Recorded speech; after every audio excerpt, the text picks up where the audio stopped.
Look, there on the mountains, the feet of one who brings good news, who proclaims peace. Celebrate your festivals, Judah, and fulfill your vows. No more will the wicked invade you.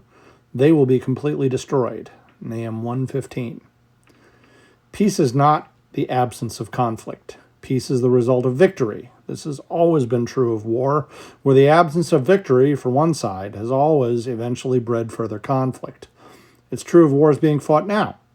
In the context of today's verse, when God destroys the wickedness of Nineveh, God's people, Judah, the only remaining tribe from the original 12 tribes of Jacob, will be able to rejoice. The basis will be in place for long-standing peace, for generations of celebrations. A grave threat will have been removed, and that threat will be no more.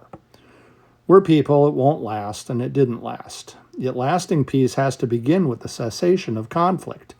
Even if both sides in a war don't abide by good faith by a truce, one side has to initiate the peace. One side has to make the first move, and then both sides have to be fonder of peace than they are of continuing war. Only then can a mutual peace survive.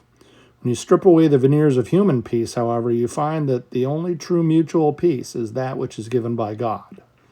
In Nahum 1, God defined how he has dominion over all things, and then he stated how evil Nineveh, Assyria, had transgressed so badly that it would be destroyed.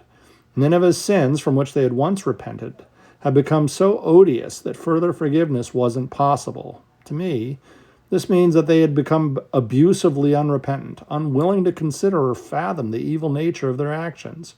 Returning to God, as they had once done after Jonah's call, wasn't even possible anymore. So hard had their hearts become. Peace was out of the question.